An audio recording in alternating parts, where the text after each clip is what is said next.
اعوذ باللہ من الشیطان الرجیم، بسم اللہ الرحمن الرحیم۔ شعور مقصد، روحانی زندگی کے راز، میں پروفیسر ڈاکٹر آصف احمد۔ ہمارا جو لاسٹ ویلاگ تھا اس میں ہم نے جس مقام پہ بات کو چھوڑا تھا اس کو آگے بڑھاتے ہیں کہ جب سب کچھ اللہ تعالیٰ کی ذات ہی ہے اور اللہ تعالیٰ کی ذات ہی سچ ہے اور حقیقت ہے، تو پھر ساجد اور مسجود کی کیا تفریق؟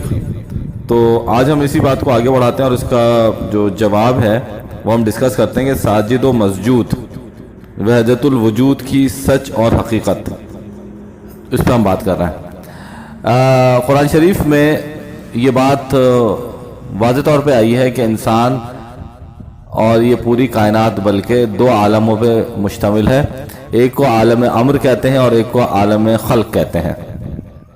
عالم امر عالم حقیقت ہے اور یہاں وحدت ہی وحدت ہے۔ عالم خلق مجاز، اس میں کثرتی ہے، دونوں جہانوں کا بادشاہ ہے۔ انسان کی حیت میں اس کی بنیاد رخ اول پہ روحانی بنیاد پر ہے، روح سے اس کو زندہ کیا گیا، اور انسان کا جو دوسرا وجود ہے وہ جسمانی وجود ہے جو عالم خلق عالم مجاز سے اٹھتا ہے۔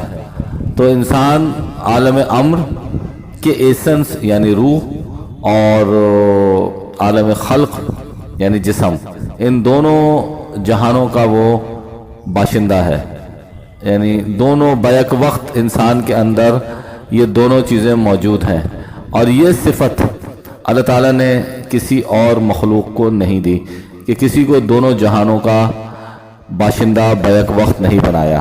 تو انسان چونکہ دونوں جہانوں کا مرکب ہے تو انسان کے ذمے دونوں جہانوں کی ذمہ داریاں بھی ہیں۔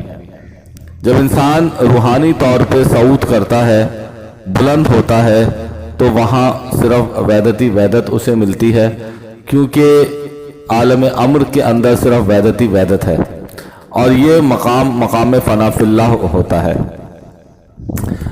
اور جب انسان جسمانی طور پہ نزول کرتا ہے، نیچے آتا ہے، تو وہاں کثرت ہوتی ہے، یہ مقام بقا باللہ ہے۔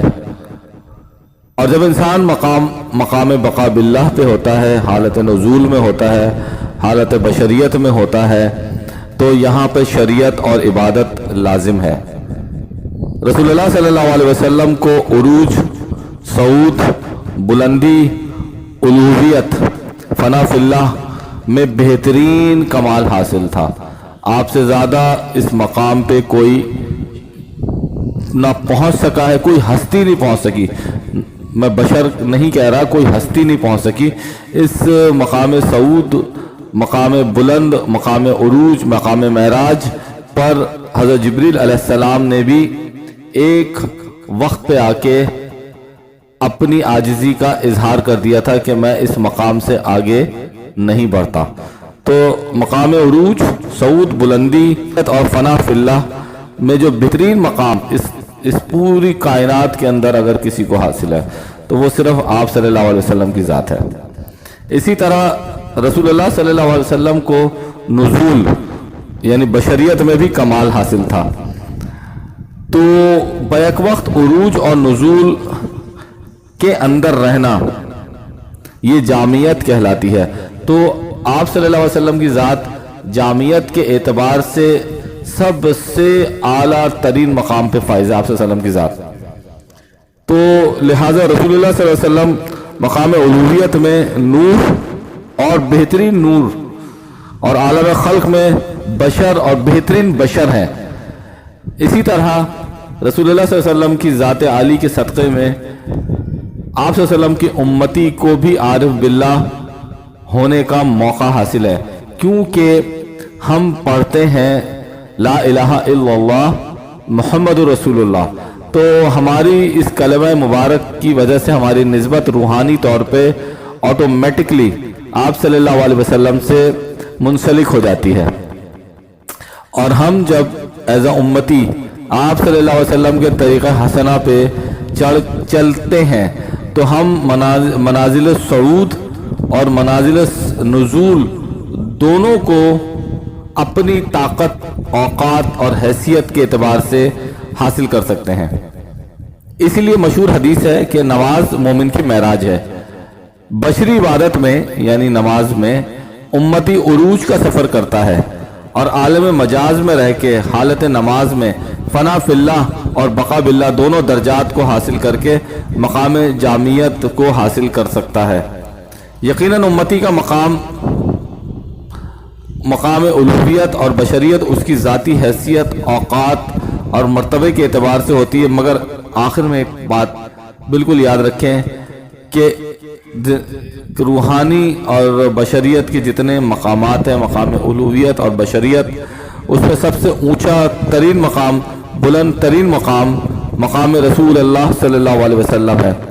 تو یہ جب انسان جس بات پہ ہم بات کر رہے تھے اس کو ہم کنکلوڈ کرتے ہیں کہ وحدت الوجود کی سچ اور حقیقت یہ ہے کہ جب انسان صعود کرتا ہے تو وحدت الوجود میں ہوتا ہے، اور جب نزول کرتا ہے تو وحدت الشہود میں ہوتا ہے، اور جب وہ الوہیت کے مقام پہ ہوتا ہے تو صرف وحدت ہی وحدت ہوتی ہے، لیکن جب وہ نزول میں ہوتا ہے تو وہاں عبادت بھی لازم ہے، اور بشریت کے تقاضے بھی لازم ہے، اور شریعت کے تقاضے بھی لازم ہے۔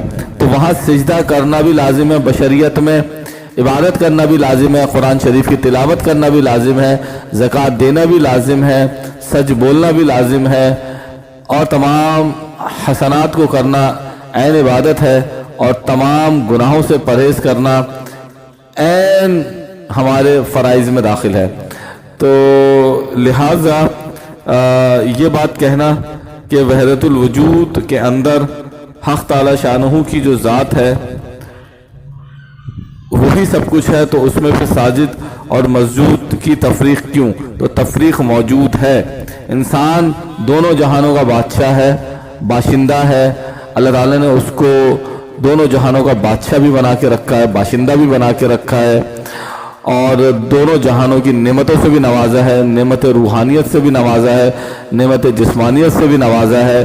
تو لہٰذا جب وہ دونوں عالمین کے اندر صعود اور نزول کرتا ہے تو وہاں اس کو اللہ تعالیٰ کی عبادت کرنا لازم ہے۔ آئی ہوپ کہ یہ ایک پیچیدہ سی بات تھی، میں نے اپنی طرف سے بہت کوشش کی ہے کہ میں اس کو واضح کر دوں۔ اگر پھر بھی کوئی چیز سمجھ میں نہ آئے تو کامنٹ سیکشن میں کامنٹ کر کے پوچھ سکتے ہیں، اور موبائل نمبر بھی دیا ہوا ہے، اس پہ بھی رابطہ کر سکتے ہیں۔ بہت شکریہ۔ السلام علیکم ورحمۃ اللہ وبرکاتہ۔